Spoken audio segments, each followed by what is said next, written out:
Boa noite, doutores, boa noite, doutoras. Sejam muito bem-vindos à nossa aula.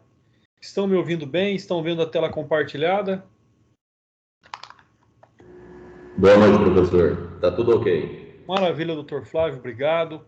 Pessoal, nós vamos dar sequência, então, ao nosso último estudo, né, ao nosso último tema ali analisado, e nós vamos, então, continuar aí a partir do artigo 60 do Código de Processo Penal. Hoje, nós vamos apenas terminar a matéria que nós não vimos na aula passada, tá bom? Então, relativamente, será uma aula um pouco mais curta. Não vou entrar no outro assunto, já que o outro assunto já é um assunto mais extenso. Então, nós só vamos terminar do artigo 60 ao artigo 62 do Código de Processo Penal. Aula gravada. Muito obrigado mais uma vez pela presença de todos e vamos dar início. Bom, o artigo 60, ele tem como finalidade, ele tem como princípio aí analisar o quê? Né? Qual é a finalidade dele? O que ele busca? Ele vem dizer o seguinte, que nos casos em que se procede mediante queixa, ou seja, na ação penal privada, seja ela propriamente dita ou personalíssima, considerar-se-á perempta a ação penal. Então vamos lá, nós temos aí como hipóteses, causas de extinção da ação, né, a perempção, a decadência e a prescrição do direito, tanto de processar quanto de punir do Estado. Então são essas as causas já previstas em lei. O que é a perempção? A perempção, ela tem também como finalidade, ela tem como análise ali o chamado abandono processual, né? Numa ação penal privada, quando o titular da ação não dá sequência, não dá seguimento, não pratica atos, né? Abandona o processo por mais de 30 dias, significa então que ele não tem mais interesse naquela ação penal e é por isso que essa ação ela é chamada de perempta, ou seja, ocorre ali a perempção. Então, perempção nada mais é do que a desídia, nada mais é do que o abandono, nada mais é do que deixar transcorrer em albis, ou seja, em branco, né, o prazo estipulado para a prática de algum ato, mediante ali a intimação assim para tanto, para fazê-lo. Então, mais uma vez, o artigo 60 trata da hipótese que somente ocorre na ação penal privada, que é a perempção. Né? Existe perempção no processo penal, na ação penal pública? Não. A perempção somente ocorre na ação penal privada. Antes do início da ação, nós temos o prazo decadencial de 6 meses. Ou seja, se não apresenta queixa-crime no prazo de 6 meses, então decai o direito do autor de dar início naquela ação penal. Com essa ação penal já em andamento, se ele abandona, né, se ele não pratica um ato para o qual ele foi intimado no prazo de 30 dias, nós temos a perempção. Né? E aí o artigo 60, então, vai dizer para nós quais são aí as ações que podem gerar a perempção. Primeiro é o exemplo que eu já estou dando, né? Quando iniciada esta, o querelante deixar de promover o andamento do processo durante 30 dias seguidos, tá? Então não são 30 dias contados, por exemplo, pelo prazo processual ou pelo prazo penal. São dias seguidos, contando-se inclusive sábados, domingos e feriados, 30 dias seguidos. No inciso 2, quando falecendo o querelante ou sobrevindo sua incapacidade, não comparecer em juízo para prosseguir no processo dentro do prazo de 60 dias, 60 dias, aqui é 30 dias, 60 dias, qualquer das pessoas a quem couber fazê-lo, né? Ressalvado ali o disposto do artigo 36. Então, ou seja, no caso da não substituição processual do polo ativo, quando possível fazê-lo, ou seja, salvo as hipóteses de ação penal privada personalíssima, onde extingue-se o processo imediatamente e não há possibilidade de substituição processual, mas havendo possibilidade, se esta não acontece no prazo de 60 dias, ocorre a perempção. Inciso 3º, quando o querelante deixar de comparecer sem motivo justificado a qualquer ato do processo a que deva estar presente, ou deixar de formular o pedido de condenação nas alegações finais. Então, aqui, né, essa desídia, esse abandono processual, ele ocorre, seja, né, quando ele deixa de comparecer numa audiência sem justificativa, sem motivo apresentado, ou né, no caso de lá nas alegações finais, sejam elas orais ou sejam elas convertidas em memoriais, ou seja, por escrito, ele não pede a condenação. Então, não pedir a condenação, automaticamente nós temos ali a interpretação tácita de um perdão judicial concedido. Então, não pedir a condenação está ali, então, está ali a presença também da perempção. Então, esta é uma outra hipótese, né? Esta é uma outra causa aí que existe para a configuração da perempção. Então, primeira hipótese, abandonar o processo por 30 dias seguidos. Segunda hipótese, não comparecer de forma injustificada aos atos do processo ou no caso aí de não requerer a condenação lá nas suas alegações finais. Ou seja, então nós temos essas três hipóteses por enquanto. Quarta hipótese, inciso 4º, quando sendo querelante pessoa jurídica, se extinguir sem deixar sucessor. André, pessoa jurídica pode ser aí o querelante numa ação penal privada? Pode, né? Quando ela for acusada de calúnia, né? Ou for difamada. Então, sendo os crimes de difamação ou de calúnia, pode ela ser a titular jurídica, a titular da ação, uma ação penal privada. Então, nós temos três hipóteses: extinção da pessoa jurídica, não comparecer no processo sem justificativa ou não requerer a condenação ao final, ou abandonar o processo pelo prazo de 30 dias. Então, nós temos essas três hipóteses aí, que são hipóteses de perempção. Para os colegas que chegaram depois, uma excelente noite a todos, muito obrigado pela presença. E nós estamos vendo aqui o artigo 60 do Código de Processo Penal, dando sequência aqui à nossa aula da semana passada, e principalmente tratando, nesse momento, da perempção, né? Fazendo aqui um resumo. A perempção nada mais é do que uma causa de extinção do processo, extinção da ação. Nos 4 incisos, nós temos as hipóteses de abandono do processo por 30 dias seguidos.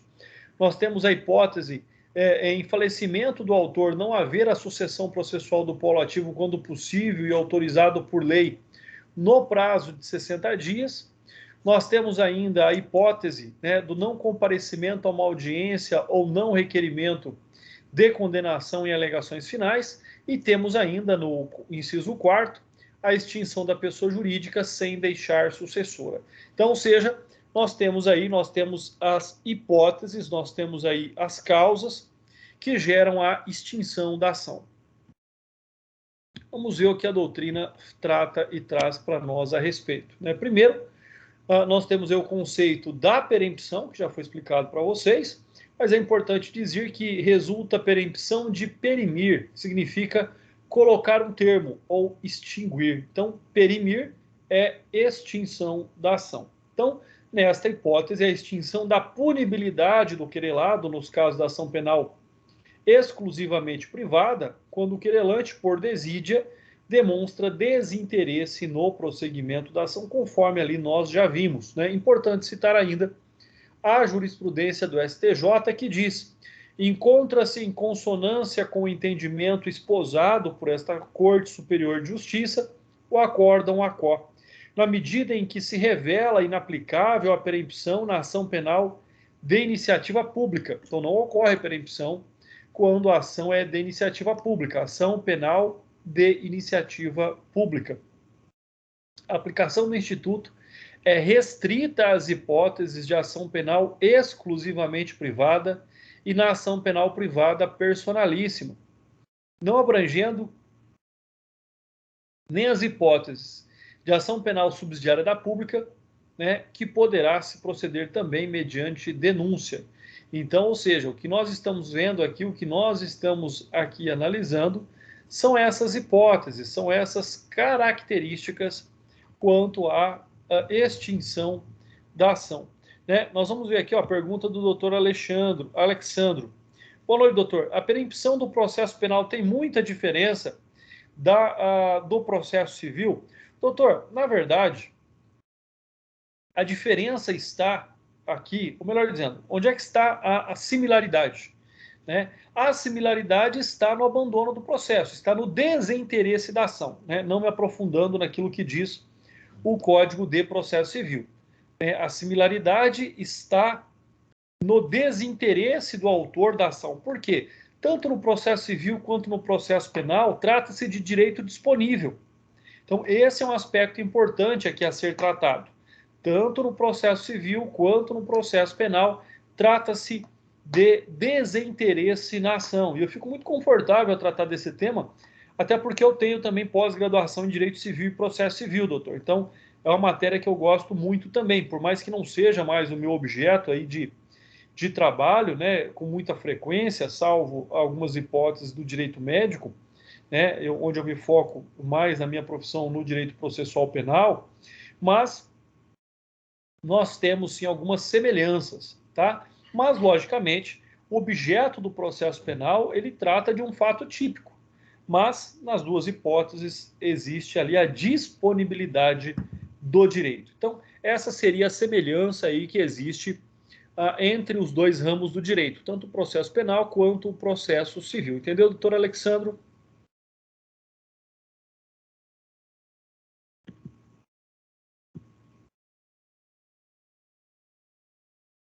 Bom, na sequência aí, valeu, doutor, obrigado pela pergunta, viu? Participe sempre, é importante a participação de vocês. Existência de mais de um querelante. Então, o que acontece? A partir do momento em que existe mais de um querelante, caso um deles ali pratique ou se enquadre naquelas hipóteses do artigo 60 de perempção, né? A ação estará perempta para todos? É claro que não. Né? A perempção se aplica ali somente àquele, né? Somente àquele que deu causa. Aos demais que não praticaram ali a perempção, não há nenhum impedimento para que continuem com o processo. Tá? Então, importante dizer aí que a perempção não se aplica a todos os querelantes, somente àquele ou àqueles que tenham dado causa às hipóteses do artigo 60 de perempção. Na sequência aí, a paralisação do processo por mais de 30 dias. Já falamos, já expliquei bastante. Importante aqui analisar o que diz a jurisprudência a respeito. Nos termos do artigo 60, inciso 1º do Código de Processo Penal, não há que se falar em perempção antes do recebimento da queixa-crime, devendo ser afastada a ocorrência em razão do não comparecimento dos querelantes ou de seu advogado na sessão de julgamento em que foi recebida a inicial acusatória. Então, olha só, vamos analisar essa jurisprudência do STJ. Primeiro, antes do recebimento da queixa-crime não ocorre perempção. Somente após o recebimento. Nesta hipótese aqui, né, por alguma razão, os querelantes e o advogado não compareceram na sessão de julgamento em que foi recebida a inicial acusatória. Dali, ou seja, não transcorreu o prazo de 30 dias. Então, daquele ato em que eles não compareceram, né, também não havia sido aceita ali ainda a queixa-crime. Então, não pode ocorrer a perempção antes de ocorrer a aceitação da queixa-crime. Então, se não comparece na audiência em que recebe a queixa-crime, não há que se falar em perempção, até porque naquele momento não havia aceitação desse pedido aí para um processo, uma ação penal de iniciativa privada. Né? Falamos ainda aqui do falecimento ou incapacidade do querelante sem a substituição processual. Né, pessoal, é importante lembrar o seguinte, aqui eu trago a ressalva para vocês, no texto do artigo, se vocês abrirem lá, vai estar o artigo 36. Mas nós já sabemos, né, que o artigo que trata da substituição processual, que traz lá a relação de pessoas que substituem o autor da ação penal privada, está no artigo 31. Né? Então, só para voltar aqui para vocês observarem o que eu estou falando, aqui o artigo, na redação atual, ainda cita o artigo 36, mas em razão da modificação do Código de Processo Penal, da reforma, o artigo 36, na verdade, significa o artigo 31 do Código de Processo Penal. Então, é importante aí que nós observemos essa questão.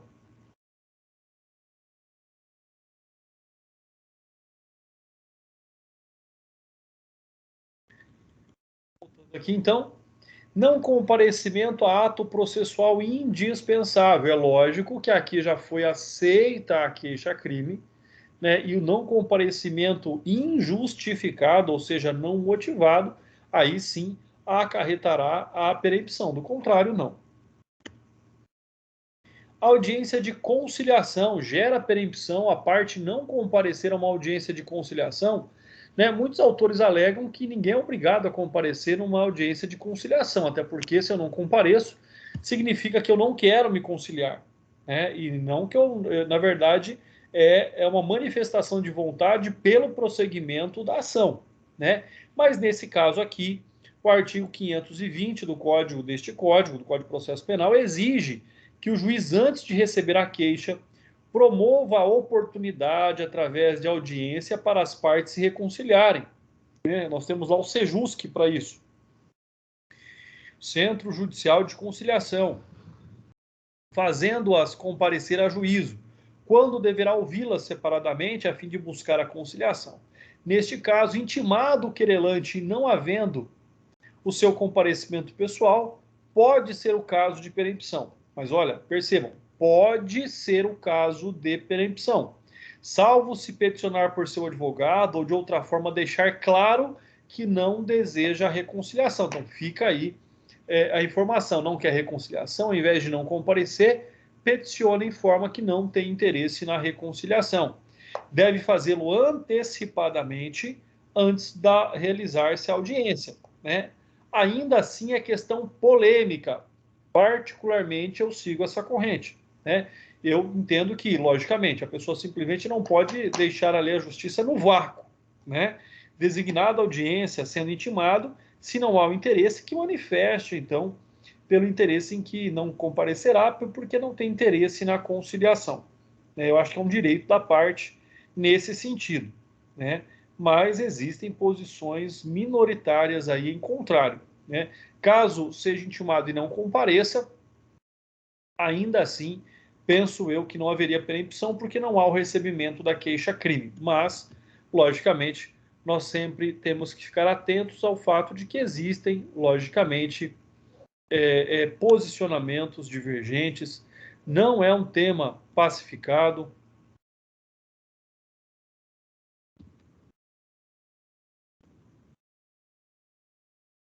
Não é um tema pacificado.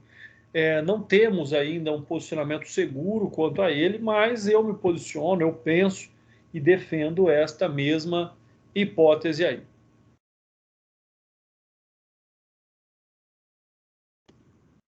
A ausência de pedido de condenação. Pessoal, é uma conduta totalmente incompatível, né?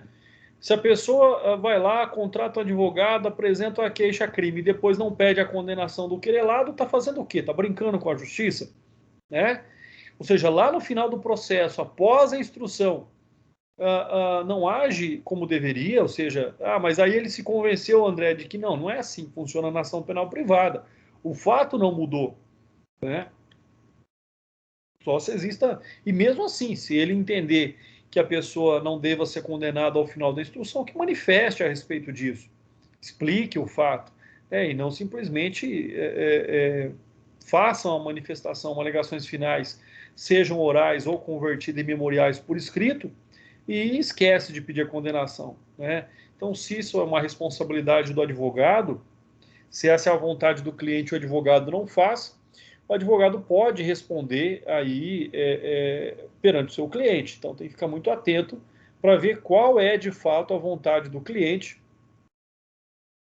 qual é de fato a vontade do cliente, em razão se ele quer ou não continuar com aquela ação penal, se ele deseja ou não a condenação do querelado. Artigo 61, pessoal. Alguma dúvida até aqui sobre perempção? Alguma dúvida? Vamos lá. Se alguém tiver, pergunte. Alguém que chegou depois, às vezes pode ficar com dúvida.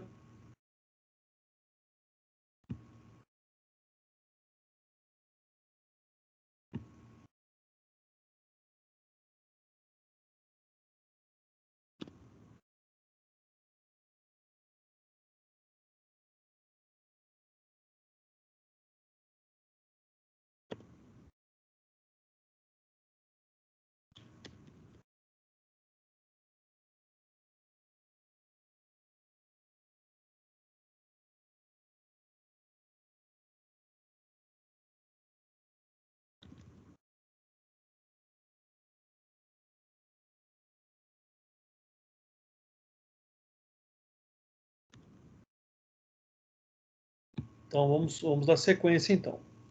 Artigo 61, perdão.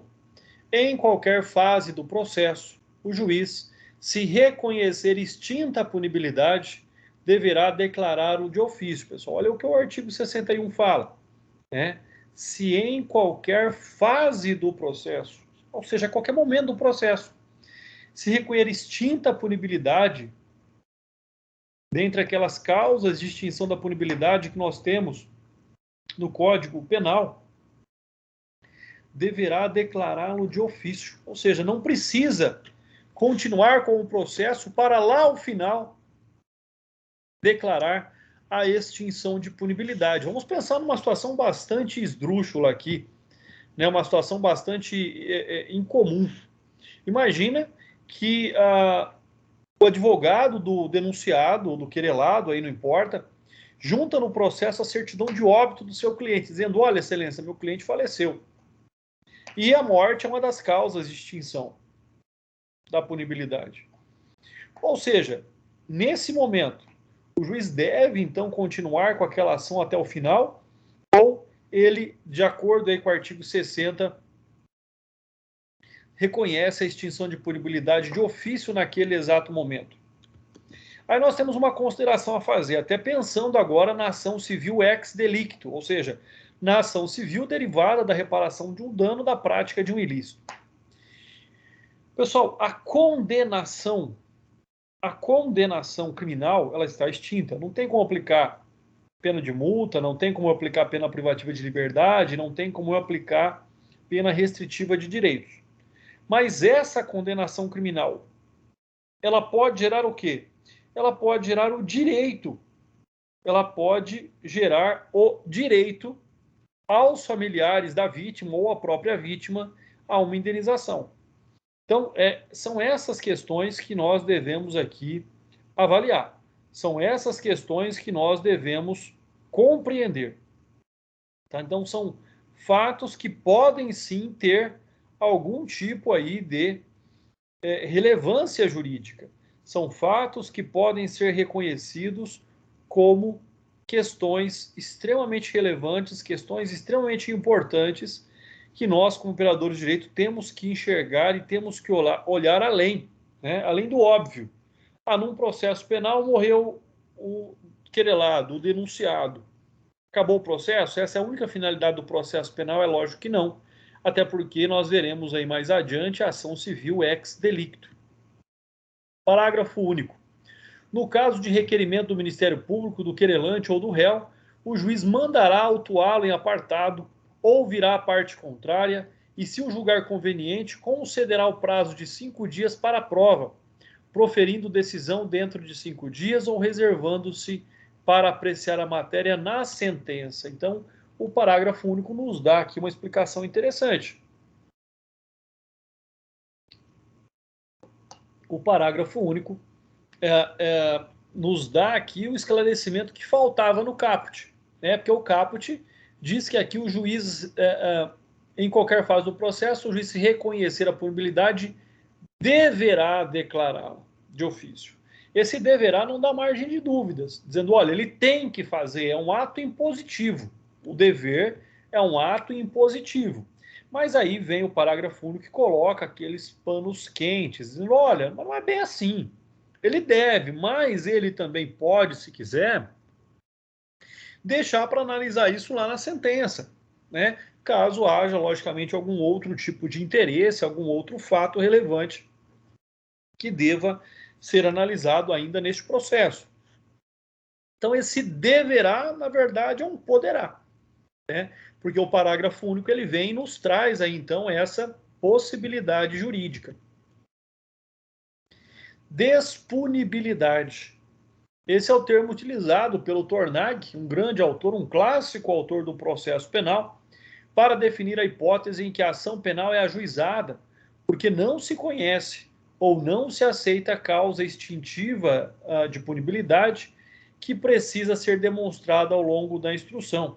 Assim, o processo tem início e durante a instrução fica claro não haver razão para prosseguir, fazendo com que o juiz profira a decisão de extinção de punibilidade.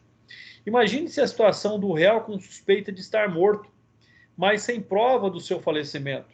A ação deve ter início se durante o desenvolvimento dos atos processuais juntar-se aos autos a certidão de óbito, aí então será decretada pelo magistrado a extinção da punibilidade, colocando fim à demanda. Mas, conforme nós já vimos aqui também, pode ser que mesmo assim o juiz continue decidindo sobre a possibilidade da reparação do dano civil no processo penal. Olha só, por isso que nós temos a ação civil ex delicto.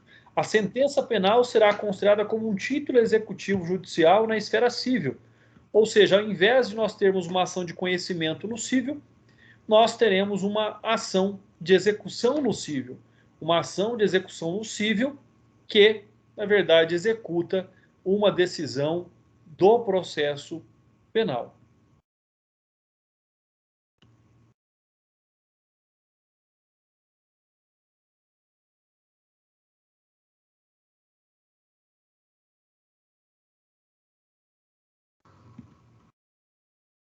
Extinção da punibilidade como matéria de ordem pública, pessoal. Mas aí lembrem-se mais uma vez do parágrafo único. É de ordem pública? É, mas podem ter interesses privados associados à matéria de ordem pública? Podem. Então, cabe ao magistrado reconhecer qualquer causa de extinção de punibilidade de ofício, ouvindo as partes previamente, agindo de ofício, porque o Estado não mais tem interesse em punir o acusado. Tal se dá em qualquer fase do processo. Logo, mesmo na ausência de requerimento específico, deve atuar o Estado juiz. Então, vocês veem, vocês continuam observando que nós temos esse dever impositivo, esse dever de agir, né? Mas, na verdade, existem ressalvas, né? Cessação da instância. O que significa isso? É a denominação utilizada para caracterizar uma das hipóteses de crise da instância, isto é, a anormal paralisação do curso procedimental, de forma temporária, como ocorre nas questões prejudiciais, ou de forma definitiva, como ocorre no caso de extinção da punibilidade. Então, essa cessação da instância é a interrupção aí do curso do procedimento, né, penal. Autos apartados. Não mais se utiliza o juiz de autos apartados, podendo reconhecer a extinção da punibilidade diretamente nos autos principais. Então, aqui, na verdade, é uma atualização da própria norma, né? Voltando lá, quando fala autos apartados, vamos ver aqui, ó, mandará atuá-lo em apartado. Hoje, no processo digital, não tem autos apartados mais, não há essa necessidade, né? E é por isso que a extinção da punibilidade acontece no curso natural do processo. Artigo 62. No caso de morte do acusado, o juiz somente à vista da certidão de óbito e depois de ouvido o Ministério Público, declarará extinta a punibilidade. Olha que é uma medida de cautela, né? Então, viu-se a certidão de óbito. Se o juiz tiver algum tipo de dúvida, pode mandar oficiar o cartório onde essa certidão de óbito foi lavrada. Se tiver dúvidas, pode mandar oficiar o médico que atestou o óbito, né? Por quê? Porque essa é uma medida de cautela. E se essa certidão de óbito é falsa? E se aquela pessoa de fato não morreu, mas assim deseja demonstrar para a sociedade, deseja assumir, né? E com isso aí eximir-se da sua responsabilidade?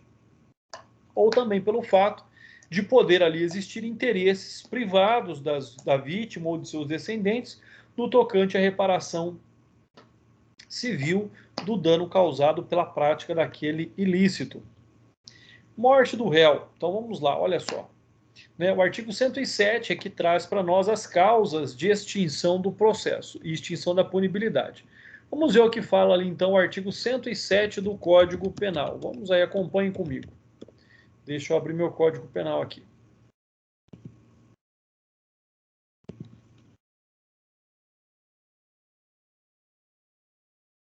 Artigo 107, pessoal. Vou até colar lá no nosso chat.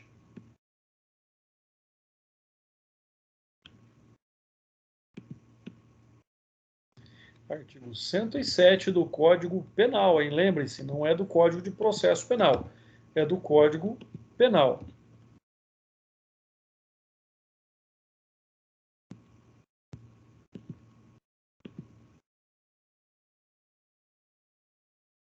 Então, diz aí o artigo 107 do Código Penal, tem a seguinte redação: extingue-se a punibilidade pela morte do agente, pela anistia, graça ou indulto, pela retroatividade da lei que não mais considera o fato como criminoso, pela prescrição, decadência ou perempção, pela renúncia do direito de queixa ou pelo perdão aceito nos crimes de ação privada, pela retratação do agente nos casos em que a lei admite, inciso 7º e 8º foram revogados, o inciso 9º pelo perdão judicial nos casos previstos em lei. E aí ainda vem aqui o artigo 108, que diz o seguinte, artigo 108, a extinção da punibilidade de crime que é pressuposto, elemento constitutivo ou circunstância agravante de outro não se estende a este. Nos crimes conexos, a extinção da punibilidade de um deles não impede, quanto aos outros, a agravação da pena resultante da conexão.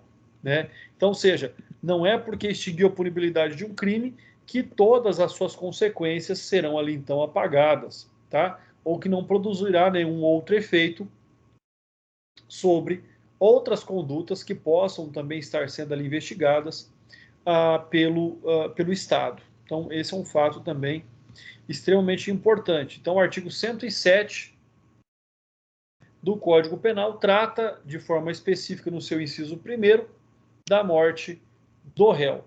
Né? Ou seja, então ele traz para nós aqui essa hipótese, né? Ele estipula que o Código de Processo Penal que deve haver extinção, a exibição, na verdade, da certidão de óbito, razão pela qual nós não concordamos com a posição daqueles que admitem a extinção da punibilidade pela simples consideração do juiz na esfera civil da morte presumida, artigo 6º do Código Civil. Então, morte presumida, olha só esse fato, morte presumida não justifica, né, a declaração civil da morte, do desaparecimento, não justifica a extinção da punibilidade no processo civil. Havendo ausência do réu, ainda que o magistrado transmita os bens aos herdeiros, inexistindo certeza do óbito, como exige esse artigo, cremos que não pode haver a decretação da extinção da punibilidade no juízo penal. Né? Então, ou seja, lá no juízo civil, aqui abordando um pouquinho também sobre o direito civil, né, pode haver a extinção da punibilidade, pode haver a transmissibilidade do patrimônio, né, por esse reconhecimento civil, judicial da morte, né, nos procedimentos lá de declaração de ausência. Mas por mais que ele produza todos os efeitos civis, não produz e não servirá para o processo penal, não servirá para o processo penal como causa aí que vá influir na decretação da extinção da punibilidade. Pessoal, com isso, conforme eu já havia dito para vocês no início da nossa aula, nós terminamos a matéria da aula passada, aquele material que já havia sido encaminhado para vocês. Essa aula de hoje seria só para terminar, só para completar a matéria que faltava, tá bom? Caso vocês tenham alguma dúvida, eu estou aqui à disposição de vocês. Se não, nós nos encontramos amanhã, a partir aí, então, do artigo, do nosso próximo artigo, que é o artigo 63. Então, amanhã, o material já está lá postado no Moodle para vocês, tá bom? Então, amanhã nós continuamos a partir do artigo 63. Pessoal, tem alguma dúvida, alguma pergunta? Maravilha, então, pessoal. Com base nisso, muito obrigado pela presença de todos. Fiquem com Deus e até amanhã na nossa aula. Bom descanso a vocês.